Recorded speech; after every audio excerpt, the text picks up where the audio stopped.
اللہ کے رسول صلی اللہ علیہ وسلم ارشاد فرماتے ہیں ماہ رمضان اللہ کا مہینہ ہے، اور فرمائے شعبان میرا مہینہ ہے۔ امام قسطلانی اس کی بڑی خوبصورت شرح بیان کرتے ہیں۔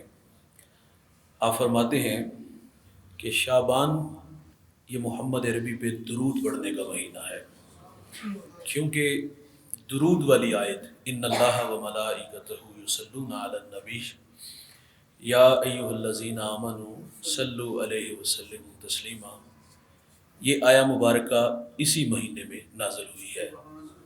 تو اس ماہ مبارک میں کثرت کے ساتھ حضور پہ درود پڑھنا چاہیے۔ فرمایا قیامت کے دن وہ شخص میں محمد کے قریب ہوگا جس نے دنیا میں کثرت کے ساتھ میرے اوپر درود پڑھا ہوگا۔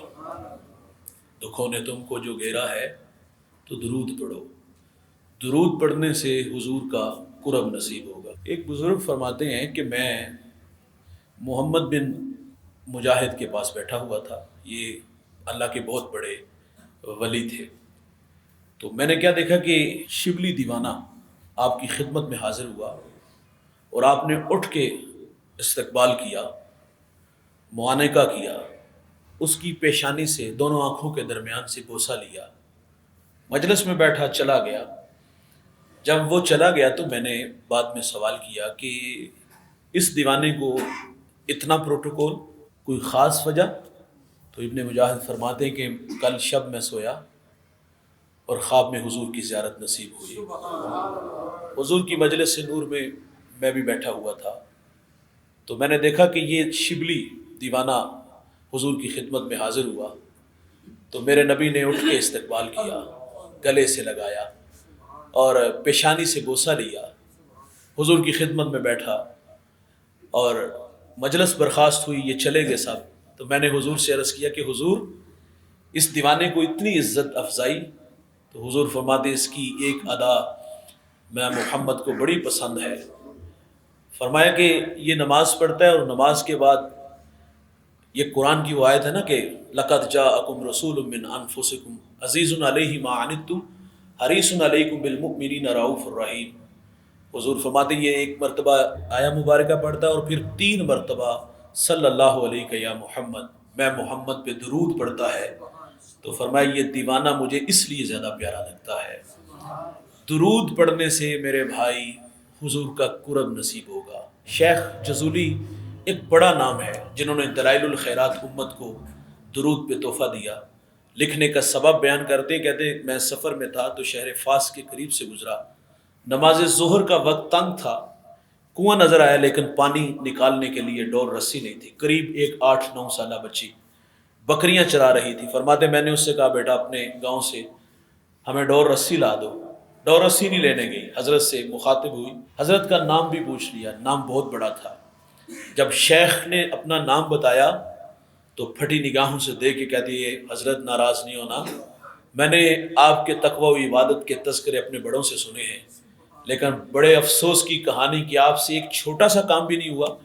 شیخ فرماتی یہ بات کہہ کے بچی کنویں پر آئی اور کنویں پر آ کر کے اس نے تھوک پھینکی تو وہ چشمہ بن کے پانی اوپر آ گیا۔ فرماتے میرا سارا بدن پسینے سے شرابور ہو گیا، اللہ کہانی کیا ہے؟ خیر نماز پڑھی، نماز کے بعد اس بچی کو بلا لیا اور بلا کے کہا پتر کیا وظیفہ پڑھتی ہو جس کی برکت سے یہ پانی اوپر آیا؟ وہ کہتی ہے حضرت صبح اجڑ لے کے آتی ہوں، شام گھر چلی جاتی ہوں۔ فرماتے میں نے ترلا کیتا کہ تیے 10 دے میں بھی پڑھا کراں گا۔ تو اس بچی نے کہا حضرت مجھے ایک بات پہ بڑا ہی فخر ہے۔ کہا کیا؟ وہ کہتی میں سارا دن بکریاں بھی چراتی ہوں اور سونے محمد پہ درود بھی پڑھتی ہوں۔ اس نے کہا میں نے تو حضور کی سنت کو ادا کیا ہے۔ حضور سفر میں تھے، سرے راکوں آیا، میرے نبی نے اس کنویں میں اپنا لباب دہن پھینکا تو وہ چشمہ بن کے پانی اوپر آ گیا۔ میں فرض محبت ادا کر رہا ہوں، کسی کی ادا کو ادا کر رہا ہوں۔ علامہ اقبال سے سوال کیا گیا کہ آپ حکیم الامت کیسے بنے؟ آپ فرماتے میں نے کروڑ مرتبہ اپنے رسول پہ درود پڑھا تو اللہ نے میرے لیے حکمت کے دروازے کھول دیے۔ خود بھی درود پڑھا کرو، اپنے بچوں کو بھی ترغیب دلایا کرو۔ دلوں کے غم مٹاتا ہے اللہ اللہ، دلوں کے غم مٹاتا ہے محمد نام ایسا ہے، نگر اجڑے بساتا ہے محمد نام ایسا ہے، محبت کے کنول کھلتے ہیں ان کو یاد کرنے سے، محبت کے کنول کھلتے ہیں ان کو یاد کرنے سے، بڑی خوشبوئیں لاتا ہے محمد نام ایسا ہے، تینوں سینے دی میں ٹھنڈ آکھاں، تینوں سینے دی میں ٹھنڈ آکھاں، شہد گلاب تے کھنڈ آکھاں۔